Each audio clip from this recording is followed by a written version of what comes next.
श्री साईनाथाय नमः।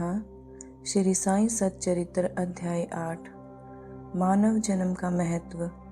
श्री साईं बाबा की भिक्षावृत्ति, बाईजाबाई की सेवा शुश्रूषा, श्री साईं बाबा का शयन कक्ष, खुशाल चंद पर प्रेम। जैसा कि गत अध्याय में कहा गया है, अब श्री हेमाड़ पंत मानव जन्म की महत्ता को विस्तृत रूप से समझाते हैं। श्री साईं बाबा किस प्रकार भिक्षा उपार्जन करते थे, बाईजाबाई उनकी किस प्रकार सेवा शुश्रूषा करती थी, वे मस्जिद में तात्या कोते तथा महालसापति के साथ किस प्रकार शयन करते तथा खुशाल चंद पर उनका कैसा स्नेह था, इसका आगे वर्णन किया जाएगा। मानव जन्म का महत्व। इस विचित्र संसार में ईश्वर ने लाखों प्राणियों, हिंदू शास्त्र के अनुसार 84 लाख योनियों को उत्पन्न किया है, जिनमें देव, दानव, गंधर्व, जीव जंतु और मनुष्य आदि सम्मिलित हैं, जो स्वर्ग, नरक, पृथ्वी, समुद्र और आकाश में निवास करते हैं और भिन्न भिन्न धर्मों का पालन करते हैं। इन प्राणियों में जिनका पुण्य सबसे प्रबल है, वे स्वर्ग में निवास करते हैं और अपने सत्कृत्यों का फल भोगते हैं। पुण्य के क्षीण होते ही वे निम्न स्तर पर आ जाते हैं और वे प्राणी जिन्होंने पाप या दुष्कर्म किए हैं, नरक को जाते हैं और अपने कुकर्मों का फल भोगते हैं। जब उनके पाप और पुण्यों का समन्वय हो जाता है, तब उन्हें मानव जन्म और मोक्ष प्राप्त करने का अवसर प्राप्त होता है। जब पाप और पुण्य दोनों नष्ट हो जाते हैं, तब वे मुक्त हो जाते हैं। अपने कर्म तथा प्रारब्ध के अनुसार ही आत्माएं जन्म लेती हैं या काया प्रवेश करती हैं। मनुष्य शरीर अनमोल है। यह सत्य है कि समस्त प्राणियों में 4 बातें एक समान हैं: आहार, निद्रा, भय और मैथुन। मानव प्राणी को ज्ञान एक विशेष देन है, जिसकी सहायता से ही वह ईश्वर दर्शन कर सकता है, जो अन्य किसी योनि में संभव नहीं। यही कारण है कि देवता भी मानव योनि से ईर्ष्या करते हैं तथा पृथ्वी पर मानव जन्म धारण करने के हेतु सदैव लालायित रहते हैं, जिससे उन्हें अंत में मुक्ति प्राप्त हो। किसी किसी का ऐसा भी मत है कि मानव शरीर अति दोषयुक्त है। यह कृमि, मज्जा और कफ से परिपूर्ण, क्षणभंगुर, रोगग्रस्त तथा नश्वर है। इसमें कोई संदेह नहीं है कि यह कथन अंशतः सत्य है, परंतु इतना दोषपूर्ण होते हुए भी मानव शरीर का मूल्य अधिक है, क्योंकि ज्ञान की प्राप्ति केवल इसी योनि में संभव है। मार ही तो ज्ञान होता है कि यह शरीर नश्वर तथा विश्व परिवर्तनशील है, और इस प्रकार धारणा कर इंद्रिय जन्य विषयों को तिलांजलि देकर तथा सत असत का विवेक कर ईश्वर साक्षात्कार किया जा सकता है। इसीलिए यदि हम शरीर को तुच्छ और अपवित्र समझकर उसकी उपेक्षा करें, तो हम ईश्वर दर्शन के अवसर से वंचित रह जाएंगे। यदि हम उसे मूल्यवान समझकर उसका मोह करेंगे, तो हम इंद्रिय सुखों की ओर प्रवृत्त हो जाएंगे और तब हमारा पतन भी सुनिश्चित ही है। इसीलिए उचित मार्ग जिसका अवलंबन करना चाहिए, यह है कि न तो देह की उपेक्षा करो और न ही उसमें आसक्ति रखो। केवल इतना ही ध्यान रहे कि किसी घुड़सवार का अपनी यात्रा में अपने घोड़े पर तब तक ही मोह रहता है, जब तक वह अपने निर्दिष्ट स्थान पर नहीं पहुंच जाता। इसीलिए दर्शन या आत्म साक्षात्कार के निमित्त शरीर को सदा ही लगाए रखना चाहिए, जो जीवन का मुख्य ध्येय है। ऐसा कहा जाता है कि अनेक प्राणियों की उत्पत्ति करने के पश्चात भी ईश्वर को संतोष नहीं हुआ। कारण यह है कि कोई भी प्राणी उसकी अलौकिक रचना और सृष्टि को समझने में समर्थ न हो सका, और इसी कारण उसने एक विशेष प्राणी अर्थात मानव जाति की उत्पत्ति की और उसे ज्ञान की विशेष सुविधा प्रदान की। जब ईश्वर ने देखा कि मानव उसकी लीला, अद्भुत रचनाओं तथा ज्ञान को समझने के योग्य है, तब उन्हें अति हर्ष एवं संतोष हुआ। भगवत 11:9-28 के अनुसार इसीलिए मानव जन्म प्राप्त होना बड़े सौभाग्य का सूचक है। उच्च ब्राह्मण कुल में जन्म लेना तो परम सौभाग्य का लक्षण है, परंतु श्री साईं चरणाम्बुजों में प्रीति और उनकी शरणागति प्राप्त होना इन सभी में अति श्रेष्ठ है। मानव का प्रयत्न। इस संसार में मानव जाति अति दुर्लभ है। हर मनुष्य की मृत्यु तो निश्चित है ही, और वह किसी भी क्षण उसका आलिंगन कर सकती है। ऐसी ही धारणा कर हमें अपने ध्येय की प्राप्ति में सदैव तत्पर रहना चाहिए। जिस प्रकार खोए हुए राजकुमार की खोज में राजा प्रत्येक संभव उपाय उपयोग में लाता है, उसी प्रकार किंचित मात्र भी विलंब न कर हमें अपने अभिष्ट की सिद्धि के हेतु शीघ्रता करना ही सर्वथा उचित है। अतः पूर्ण लगन और उत्सुकता पूर्वक अपने ध्येय, आलस्य और निद्रा को त्याग कर हमें ईश्वर का सदैव ध्यान करना चाहिए। यदि हम ऐसा न कर सके तो हमें पशुओं के स्तर पर ही अपने आप को समझना पड़ेगा। कैसे प्रवृत्त होना? अधिक सफलतापूर्वक और सुलभ साक्षात्कार को प्राप्त करने का एकमात्र उपाय है कि किसी योग्य संत या सद्गुरु के चरणों की शीतल छाया में आश्रय लेना, जिसे कि ईश्वर साक्षात्कार हो चुका हो। जो लाभ धार्मिक व्याख्यानों के श्रवण करने और धार्मिक ग्रंथों के अध्ययन करने से प्राप्त नहीं हो सकता, वह इन उच्च आत्मा ज्ञानियों की संगति से सहज ही प्राप्त हो जाता है। जो प्रकाश हमें सूर्य से प्राप्त होता है, वैसा विश्व के समस्त तारे भी मिल जाएं तो भी हमें नहीं दे सकते। इसी प्रकार जिस आध्यात्मिक ज्ञान की उपलब्धि हमें सद्गुरु की कृपा से प्राप्त हो सकती है, वह ग्रंथों और उपदेशों से किसी प्रकार भी संभव नहीं है। उनकी प्रत्येक गतिविधि, मृदु भाषण, गुह्य उपदेश, क्षमाशीलता, स्थिरता, वैराग्य, दान और परोपकारिता, मानव शरीर का नियंत्रण, अहंकार शून्यता आदि गुण जिस प्रकार भी हो, वे इस पवित्र मंगल विभूति द्वारा व्यवहार में आते हैं। सत्संग द्वारा भक्त लोगों को उसके प्रत्यक्ष दर्शन होते हैं। इससे मस्तिष्क की जागृति होती है तथा उत्तरोत्तर आध्यात्मिक उन्नति होती रहती है। श्री साईं बाबा इसी प्रकार के एक संत या सद्गुरु थे। यद्यपि वे बाह्य रूप से एक फकीर का अभिनय करते थे, परंतु वे सदैव आत्मलीन रहते थे। वे समस्त प्राणियों से प्रेम करते और उनमें भगवत दर्शन का अनुभव करते थे।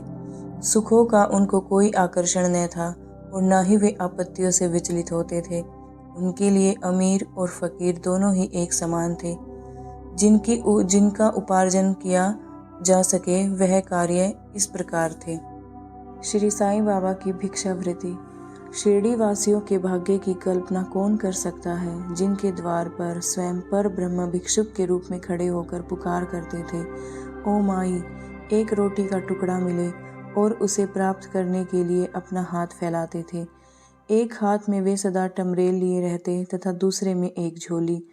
कुछ ग्रोहों में तो वे प्रतिदिन ही जाते और किसी किसी के द्वार पर केवल फेरी ही लगाते थे। वे साग, दूध या छाछ आदि पदार्थ तो टिन पात्र में लेते, वे भात, रोटी आदि अन्य सूखी वस्तुएं झोली में डाल लेते थे। बाबा की जिह्वा को कोई स्वाद रुचि न थी, क्योंकि उन्होंने उसे अपने वश में कर लिया था। इसीलिए वे भिन्न भिन्न वस्तुओं के स्वाद की चिंता क्यों करते। जो कुछ भी भिक्षा में उन्हें मिल जाता, उसे ही वे मिश्रित कर संतोष पूर्वक ग्रहण करते थे। अमुक पदार्थ स्वादिष्ट है या नहीं, बाबा ने इस प्रकार इसकी ओर कभी ध्यान ही न दिया, मानो उनकी जिह्वा में स्वाद बोध ही न हो। केवल मध्याह्न तक ही भिक्षा उपार्जन वे करते थे। यह कार्य भी बहुत अनियमित था। किसी दिन तो वो छोटी सी फेरी लगाते और किसी दिन 12 बजे तक। वे एकत्रित भोजन एक कुंडी में डाल देते, जहाँ कुत्ते, बिल्लियाँ, कौवे आदि स्वतंत्रता पूर्वक भोजन करते थे। बाबा ने उन्हें कभी नहीं भगाया। एक स्त्री भी जो मस्जिद में झाड़ू लगाया करती थी, रोटी के 10-12 टुकड़े उठाकर अपने घर ले जाती थी, परंतु किसी ने भी उसे नहीं रोका। जिन्होंने सौपन में भी बिल्लियों और कुत्तों को भी दुत्कार कर नहीं भगाया, वे भला उस निसहाय गरीब को रोटी के कुछ टुकड़े उठाने से क्यों रोकते। ऐसे महान पुरुष का जीवन धन्य है। शिरडी वासी तो पहले पहल उन्हें केवल एक पागल ही समझते थे और वे शिरडी में इसी नाम से विख्यात भी हो गए थे। जो भिक्षा के कुछ टुकड़ों पर निर्वाह करता हो, भला उसका कोई आदर कैसे करता। परंतु ये तो उदार हृदय, ज्ञानी और धर्मात्मा थे। यद्यपि वे बाहर से चंचल और अशांत प्रतीत होते थे, परंतु अंतःकरण से दृढ़ और गंभीर थे। उनका मार्ग गहन तथा गूढ़ था। फिर भी ग्राम के कुछ ऐसे श्रद्धावान और सौभाग्यशाली व्यक्ति थे जिन्होंने उन्हें पहचान कर एक महान पुरुष माना। ऐसी ही एक घटना नीचे दी जाती है। बाईजाबाई की सेवा। तात्या कोते की माता, जिनका नाम बाईजाबाई था, दोपहर के समय एक टोकरी में रोटी और भाजी लेकर जंगल को जाया करती थी। वे जंगल में कोसों दूर जाती और बाबा को ढूंढकर उनके चरण पकड़ती थी। बाबा तो शांत और ध्यान मग्न बैठे रहते थे। वे एक पत्तल बिछाकर उस पर सब प्रकार के व्यंजन आदि जैसे रोटी, साग आदि परोसती और बाबा से भोजन करने के लिए आग्रह करती। उनकी सेवा तथा श्रद्धा की रीति बड़ी ही विलक्षण थी। प्रतिदिन दोपहर को जंगल में बाबा को ढूंढना और भोजन के लिए आग्रह करना उनकी सेवा और उपासना की स्मृति बाबा को अपने अंतिम क्षणों तक बनी रही। उनकी सेवा का ध्यान रखकर बाबा ने उनके पुत्र को बहुत लाभ पहुंचाया। माँ और बेटे की ही फकीर पर दृढ़ निष्ठा थी। उन्होंने बाबा को सदैव ईश्वर के समान ही पूजा। बाबा उनसे कभी कभी कहा करते थे कि फकीरी ही सच्ची अमीरी है, उसका कोई अंत नहीं। जिसे अमीरी के नाम से पुकारा जाता है वह शीघ्र ही लुप्त हो जाने वाली है। कुछ वर्षों के अंतर बाबा ने जंगल में विचरना त्याग दिया। वे गांव में ही रहने लगे और मस्जिद में ही भोजन करने लगे। इस कारण बायजाबाई को भी उन्हें जंगल में ढूंढने के कष्ट से छुटकारा मिल गया। तीनों का कक्ष। वे संत पुरुष धन्य हैं जिनके हृदय में भगवान वासुदेव सदैव वास करते हैं। वे ही भक्त भाग्यशाली हैं जिन्हें उनका सानिध्य प्राप्त होता है। ऐसे ही दो भाग्यशाली भक्त थे, तात्या कोते पाटिल और भगत महालसापति। दोनों ने बाबा के सानिध्य का सदैव पूर्ण लाभ उठाया। बाबा दोनों पर एक समान प्रेम रखते थे। ये तीनों महानुभाव मस्जिद में अपने सिर पूर्व, पश्चिम और उत्तर की ओर करते और केंद्र में एक दूसरे के पैर से पैर मिलाकर शयन किया करते थे। बिस्तर में लेटे लेटे ही वे आधी रात तक प्रेम पूर्वक वार्तालाप और इधर उधर की चर्चाएं किया करते थे। यदि किसी को भी निद्रा आने लगती तो दूसरा उसे जगा देता था। यदि तात्या खराटे लेने लगते तो बाबा शीघ्र ही उठकर उसे हिलाते और सिर पर पकड़कर जोर से दबाते थे। यहीं कहीं वह महालसापति हुए तो उन्हें भी अपनी ओर खींचते और पैरों पर धक्का देकर पीठ थपथपाते थे। इस प्रकार तात्या ने 14 वर्षों तक अपने माता पिता को घर भर ही छोड़कर बाबा के प्रेमवश मस्जिद में निवास किया। कैसे सुहाने दिन थे वे, उनकी तात्या कभी विस्मृति नहीं कर सकता। उस प्रेम का क्या ही कहना, बाबा की कृपा का मूल्य कैसे आंका जा सकता है। पिता की मृत्यु के पश्चात तात्या पर घर बार की जिम्मेदारी आ गई, इसीलिए वे अपने घर पर जाकर रहने लगे। राहता निवासी खुशाल चंद। शिरडी के गणपत तात्या कोते को बाबा बहुत ही चाहते थे। वे राहता के मारवाड़ी सेठ श्री चंद्रभान को भी बहुत प्यार करते थे। सेठ जी का देहांत होने के उपरांत बाबा उसके भतीजे खुशाल चंद को भी अधिक प्रेम करते थे। वे उनके कल्याण की दिन रात फिक्र किया करते थे। कभी बैलगाड़ी में तो कभी तांगे में वे अपने अंतरंग मित्रों के साथ राहता को जाया करते थे। ग्रामवासी बाबा के गांव के फाटक पर आते ही उनका अपूर्व स्वागत करते और उन्हें प्रणाम कर बड़ी धूमधाम से गांव में ले जाते थे। खुशाल चंद बाबा को अपने घर ले जाते और कोमल आसन पर बिठाकर उत्तम सुस्वादु भोजन कराते और आनंद तथा प्रसन्न चित्त से कुछ काल तक वार्तालाप किया करते थे। फिर बाबा सबको आनंदित कर और आशीर्वाद देकर शिरडी वापस लौट आते थे। एक और राहता दक्षिण में तथा दूसरी ओर नीम गांव उत्तर में। इन दोनों ग्रामों के मध्य में शिरडी स्थित है। बाबा अपने जीवन काल में कभी भी इन सीमाओं के पार नहीं गए। उन्होंने कभी रेलगाड़ी नहीं देखी और न ही कभी उसमें प्रवास ही किया, परंतु फिर भी उन्हें सब गाड़ियों के आवागमन का समय ठीक ठीक ज्ञात रहता था। जो भक्तगण बाबा से लौटने की अनुमति मांगते और जो आदेशानुकूल चलते वे कुशलतापूर्वक घर पहुंच जाते थे, परंतु इसके विपरीत जो अवज्ञा करते उन्हें दुर्भाग्य व दुर्घटनाओं का सामना करना पड़ता था। इस विषय से संबंधित घटनाओं और अन्य विषयों का अगले अध्याय में विस्तार पूर्वक वर्णन किया जाएगा। शेष इस अध्याय में नीचे दी हुई टिप्पणी बाबा के खुशाल चंद पर प्रेम के संबंध में है। जिस प्रकार उन्होंने काका साहेब दीक्षित को रहता जाकर खुशाल चंद को लिवा लाने को कहा और उसी दोपहर को खुशाल चंद के सोपन में शिरडी आने को कहा, इसका उल्लेख यहाँ नहीं किया गया है क्योंकि इसका वर्णन सच्चरित्र के 30वें अध्याय में किया जाएगा। श्री सद्गुरु साईनाथार्पणमस्तु। शुभम भवतु। ओम श्री साईनाथाय नमः।